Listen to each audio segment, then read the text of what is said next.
Olá, eu sou Carlos Guimarães e este é o Evangelho em poucos minutos.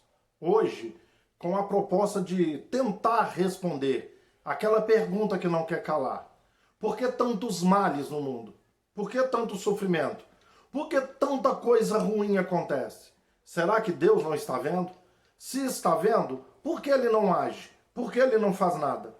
Onde estão todas aquelas promessas de bem-estar e de vitória sobre todos os males, que são feitas todos os dias por aqueles que anunciam o Evangelho? Porque prometem, mas o que chega até nós é somente sofrimentos e males. O que está acontecendo? Pois bem, hoje eu estou aqui com a minha Bíblia no livro do profeta Oséias, capítulo 4. E vamos ver o que Deus diz. Para começo de conversa, o título na minha Bíblia diz: corrupção geral. Vamos lá. Ouvi a palavra do Senhor, vós filhos de Israel, porque o Senhor tem uma contenda com os habitantes da terra, porque nela não há verdade, nem amor, nem conhecimento de Deus. Deus tem uma contenda, uma luta, uma briga contra os habitantes da terra? É isso que diz o texto. Vejamos o verso 2. Antes disso ele diz, por que Deus tem? Não tem amor, não tem conhecimento de Deus, não há verdade, não há nada. O verso 2 diz o seguinte: o que só prevalece na terra é perjurar, mentir, matar, furtar e adulterar. E há arrombamentos e homicídios sobre homicídios. Por isso, a terra está de luto. Olha aí, por causa dessas práticas, a terra está de luto. E todo o que mora nela desfalece, perece. Com os animais do campo e com as aves dos céus, e até os peixes do mar perecem. Todavia ninguém contenda, ninguém repreenda, porque o teu povo é como os sacerdotes os quais acusa. Então Deus está falando aqui através de Oséias, para os sacerdotes, os líderes religiosos. Olha, sacerdotes, pare de chamar a atenção, pare de puxar a orelha dos habitantes da terra. Eles só estão copiando, aquilo que vocês fazem. O povo é como o sacerdote. O povo está fazendo de acordo com a referência que eles têm. É muito triste o que está dizendo, não é isso? Olha, o verso 5. Por isso tropeçarás de dia, e o profeta contigo tropeçará de noite, e destruirei a tua mãe. Olha o verso 6. O meu povo está sendo destruído porque lhe falta conhecimento. Porque tu, sacerdote, rejeitaste o conhecimento. Também eu te rejeitarei para que não sejas sacerdote diante de mim. Visto que te esquecestes da lei do teu Deus, também eu me esquecerei dos teus filhos. Liderança, o povo está sendo destruído porque falta conhecimento. Passa-se uma coisa para as pessoas hoje em nome do Evangelho. Querido, mas eu tenho lutado há muitos anos, contra o cristianismo, não contra o Evangelho, não contra Jesus, não contra a palavra de Deus, mas contra esse evangelicalismo que tem sido ensinado e que não tem nada a ver com a palavra. O povo está sendo destruído porque a liderança está rejeitando o verdadeiro conhecimento. Naquela época eles tinham desejos espúrios, hoje alguns têm, mas a grande maioria não leva o conhecimento verdadeiro, é porque não tem mesmo. Simplesmente recebem de alguém algum ensinamento, e às vezes muita gente muito boa, muito bem intencionada, mas ensinando errado como aprenderam.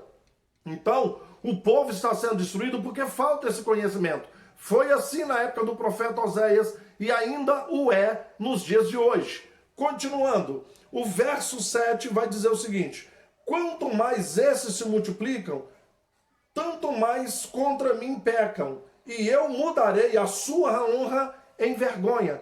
Então do que ele está falando? Quanto mais a população multiplica, mais peca contra mim. Quanto mais se multiplicam as ações, mais elas denunciam o pecado que é contra mim.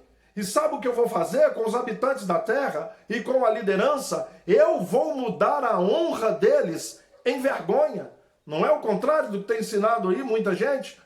Mas se aqueles textos são verdadeiros, o que fazer desse? Eu preciso rasgar Oséias capítulo 4 da Bíblia? Deus está dizendo para o povo de Israel e para os habitantes da terra: eu vou mudar a honra dos habitantes da terra envergonha.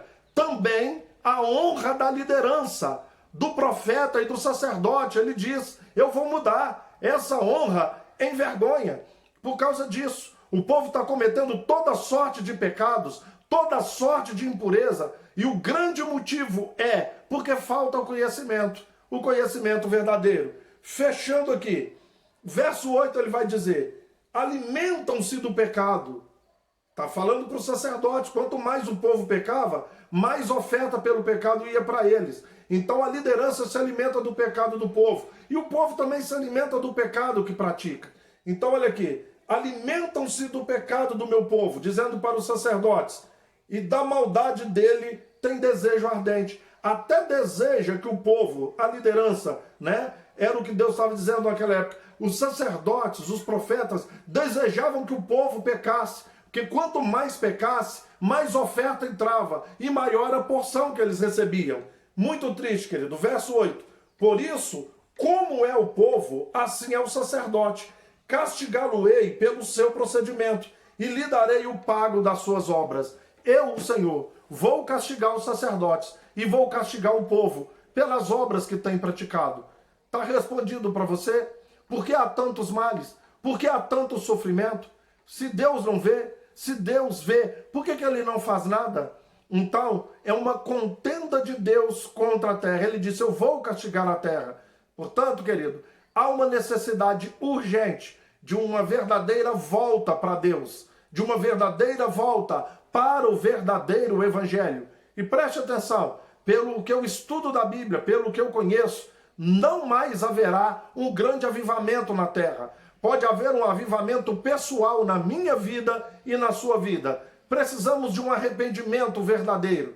Arrependimento este que do original grego, que foi escrito no Novo Testamento, é metanoia. Uma mudança muito radical, radicalíssima, do jeito de pensar, dos sentimentos e dos desejos. Voltemos para Deus. Voltemos para o verdadeiro conhecimento de Deus. Abandonemos de verdade o pecado e clamemos a sua misericórdia, porque elas são as causas de não sermos consumidos. Um beijão e eu te aguardo no próximo quadro do Evangelho em poucos minutos. Fique com Deus e que Deus abençoe a você e a toda a sua família e a tudo que está à sua volta. Um grande abraço, um beijo no seu coração.